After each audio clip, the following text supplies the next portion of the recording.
Hey there, welcome to another episode of the Everblack Podcast, proudly brought to you by Blacklight Art Design and RW Promotion. I am your host, Nev. Joining us on this episode is Claudio Sanchez from Coheed and Cambria, who will be heading down here in December for the second installment of the Good Things Festival, and the lineup this year is shaping up to be massive.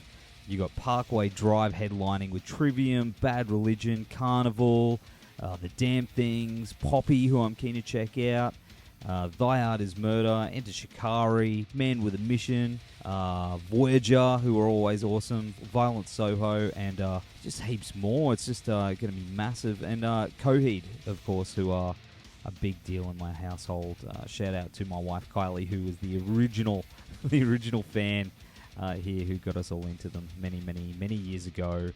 And we've got a very long history, my family and I, with Coheed, and it was just very cool to have Claudio on the show to talk a little bit about that, and of course, the Amory Wars storyline, and he's being a parent himself, and touring Australia, and just heaps of stuff. He's just a really cool guy, and of course, shout out to Janine and Tim for making that one happen.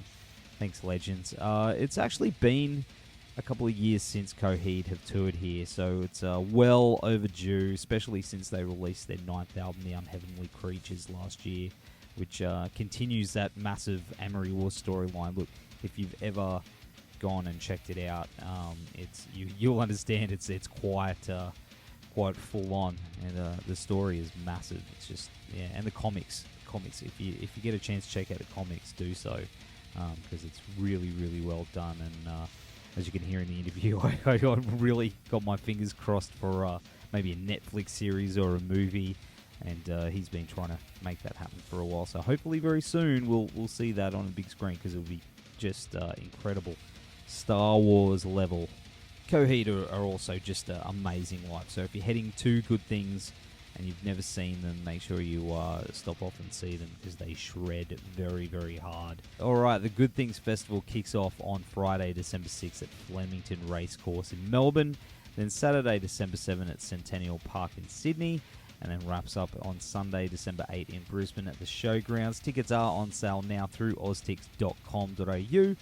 Alright, before we go into that, I just want to give another shout out to Tim Price from the Faction Live for airing this one on the station last week with our Oakley interview, which has gotten some really good feedback. The Faction is, if you're unaware, is an online heavy music radio station that plays not only some of the biggest bands in the world, but also throws their support behind the underground bands and the upcoming bands as well. You can download the app from the App Store, or head to thefaction.live for more info and support those guys, because they're supporting a lot of underground music. That's really important. Alright, before we go into this episode, we do have to mention that it is brought to you by our good friends at Blacklight Art Design, who are our go-to for all our screen printing needs. They've done all our shirts and hats for Everblack Media, and they've got such a great turnaround. www.blacklightad.com.au. The show is also brought to you by our good friends at RW Promotion, who are the best in the biz when it comes to stickers, flyers, banners, badges, and all other promo you need for your band or business. Go check them out at www.rwpromotion.com.au. Tell them Everblack sent you, and they'll look after you. They're good people. Feel free to subscribe to the show on Spotify Podcast, iTunes Podcast, YouTube. We're also uploading them directly to Facebook now as well, so when you're scrolling through, you can check them out there too. Also, feel free to share the interviews. We really appreciate that, and leave us some feedback as well. Every bit helps. The support is really appreciated. Thanks, guys. Alright, here is my interview with the one and only Claudio Sanchez from Coheed and Cambria. Go check out Unheavenly Creatures now. It's available everywhere. And, of course, get your tickets to the massive Good Things Festival for December. Pretty good little Christmas present there, I think. Little early Christmas present. I know lots of people would appreciate that. And, of course, support it, because, I mean, how many festivals are happening down under? And we need that. It's something we definitely need. So they're doing amazing things. The Good Things Festival people. Thank you very much for bringing us the music we love so much. All right, here is Claudio Sanchez from Coheed and Cambria. Enjoy, people. Hey, Claudio, how are you, mate? I'm good. How are you doing, Nev? Yeah, really good, man. Thanks for joining us on the Faction. What's going on? Nothing really. I'm just sitting in my Brooklyn apartment, looking outside the window, watching the cars go by. That sounds pretty chill, man. Before things get hectic. Yeah, absolutely. Well, man, we are very, very stoked you'll be coming back down under for the Good Things Festival this December, which it's got so many great bands on this festival, man, and of course with you guys as well. Obviously, I mean, it's been a little while since you guys have been. It's way overdue. Are you keen to get back down to Australia? Oh, yeah, absolutely. I'm excited. I'm very excited. I think around that time of year, my son will be out of school, so my wife and I are talking about potentially bringing him along. We'll see. But yeah, no, I'm very excited. So yeah, like you said, it's long overdue. Absolutely, man. I think it's been about 2 years, 2.5 years. Is that right? That seems about right. Crazy. Because yeah, man. And you said you're thinking about bringing Atlas down here. Would that be his first trip to Australia? It would. Yeah. I mean, he's traveled all over the place. I think about how many plane rides he's been on in only the 5 years of his life, and I'm like, geez, the first plane ride I took, I was 18. So it's pretty wild, pretty cool. It is pretty cool, man. That is pretty cool. And of course, in regards to the Good Things Festival, this year it's just going to be incredible. I mean, we've got you guys, Voyager, Parkway Drive, Damn Things, Karnivool, and even that Poppy. It's just going to be awesome, man. Is there anyone on that lineup that you're keen to check out or even hang out with yourself? I mean, not is Bad Religion on that? They are. Yeah, I'd be looking forward to. We have some friends in their camp, so I'd be looking forward to maybe hanging out with them. But for the most part, I got to be honest. I'm not the most. I kind of keep to myself. Kind of more of a introverted, reclusive fellow. And the later we get into our career, the more I take it very seriously in a weird, like, in terms of like my voice and upkeep. I'm usually like the guy that goes to bed early and then wakes up at 5 o'clock in the morning. I'm an old man. I'm an old man like that. But yeah.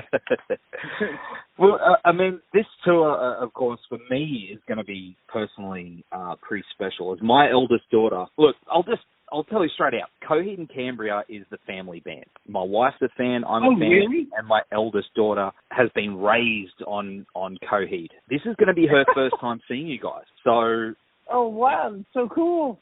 Yeah, man, absolutely. It's a very special thing for us, and I mean, I'm sure you hear that everywhere you go. I mean, people are even naming their kids Coheed and Cambria now. It's incredible. Yeah, I know. I've met a Coheed and Cambria. They were twins. Pretty wild. I've met a lot of Ambelinas, a lot of Josephines. No Willems yet, but yeah, it's pretty cool. It's very, I never thought like I would create. I always wanted to create something like this, but I never thought I'd create something that would be this important to people. To people. Like I knew how important it was to me to share that with others. It's just like, wow. It's so I'm really very lucky. It's pretty cool. I hope your family has a good time. Oh, dude, we can't wait. It's going to be, it's something, special for us. And, of course, I mean, especially my wife she's the original out of all of us. I mean, she was the one that the day you guys, I remember it, I was downstairs and I heard this scream that sounded like something had just gone terribly wrong. Ran up the stairs and I was like, what's going on? And she's like hyperventilating and I'm like, what's up? She goes, Coheed are coming. That was your first tour and we pretty much seen. Wow, that's amazing. I know, right? So she missed you last time because she was pregnant again, but here we are, man. And do you remember that first tour that you came down here? I have a vague memory. I'm trying to. I know at one point, and this might have been that tour. I'm not sure, but one of my memories is we had a comic book artist from Australia named Sheldon Bella. He was working on a book called Kill Audio. Really cool personality, awesome guy. So I'm wondering if that was it. It may have been. That was just kind of the memory. I haven't seen him in a while, and I think he's out there now. So I'm trying to maybe reconnect. But yeah, that's yeah. Sorry. That's all right, man. No, maybe, yeah, reconnect, catch up for a beer while you're down here. Your latest album, Unheavenly Creatures, came out last year, and it saw an epic return to the Amory Wars storyline, which has grown into such a massive conceptual world through comics and art and music. How far ahead have you got this storyline mapped out? I know the goal for each story, basically like the climax, where we have to get or where we're going. But for the most part, I'm just allowing life experience to sort of design around those moments. So I know how this ends. I know how each part ends, which characters are going to go, which characters are going to stay, all that stuff. But, none of that is set in stone until I actually start writing the records and actually designing the story around it. So, yeah, I have a good understanding. But, again, all of that could change when I start piecing together the music. Do you have a feeling like, the current world events, especially with what's going on in climate change and the political side of things, might, alter the course of the story a little bit as it goes along? Does that sort of seep into it? Yeah, absolutely. I mean, some of the themes of the last record, places are sort of, I'm not much of a, in terms of a political person. Like, I don't really, throw that out there. But I do have, some stances and things that happen in the world, whether they're politically, environmentally, they do make their way into the music. It's just not, I just don't sort of banner it, if you will. But for example, the prison pit of the last record, The Dark Sentence, are loosely based on some of the things that happened in the social consciousness of what my country and just the world. So I mean, those things do kind of affect me and do alter certain things within the story. But for the most part, I think the main characters and their sort of mission is usually rooted, especially this story, is usually rooted in my family.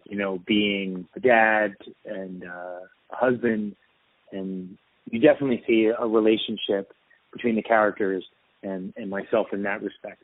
But anything outside of that is usually will influence, like I said, an environment or maybe some of the the other players outside of the main characters. So yeah. In regards to the whole story and everything like that, and is your son Atlas? Is he aware of this of everything within the story? Have you sat him down and gone through the concept with him? And no, I mean, he's not so much aware of the concept as much as he is.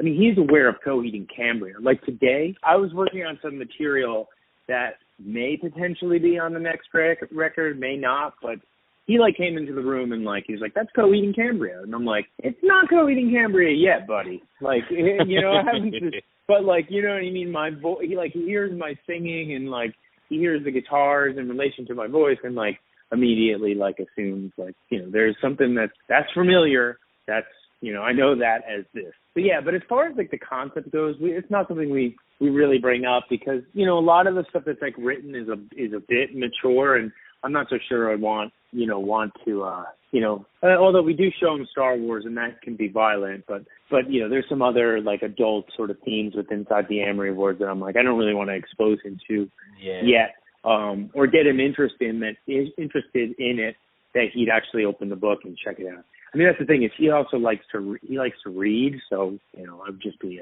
probably not a good thing for him to read right now. So, talking about Star Wars though, I mean, over the years, Coheed, has been through so much, so many ups and downs, and Travis especially seems to be the Chewie to your Han. Would you look at it that way? I think so. I mean, although I think Travis is probably the better looking, so I'd probably be the Chewie to his Han. But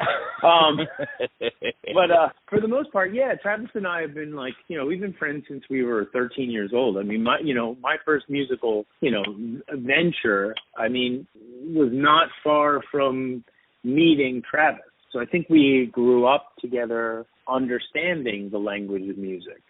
Trying to figure out the language of music. And, and so, now here we are in our, later life. I don't think many people can say that they're still friends with the guy that they were friends with at, 13 years old. It's pretty cool. It's pretty special, man. that journey you guys have had. And, of course, next album's going to be album number 10. Pretty damn excited. I mean... I know. It's wild. Yeah, man, it's insane. I mean, is there going to be a possibility of a mega Neverender? Because that itself would be insane. Yes, absolutely. There's, I always talk about trying to do Neverenders in multiple capacities. There might be something that might get announced not too far from now might be a Neverender of some sort.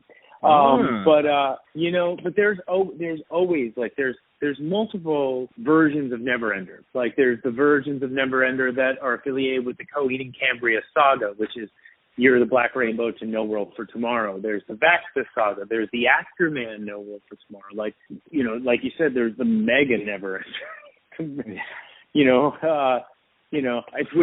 We should only be so lucky that we're all alive for that.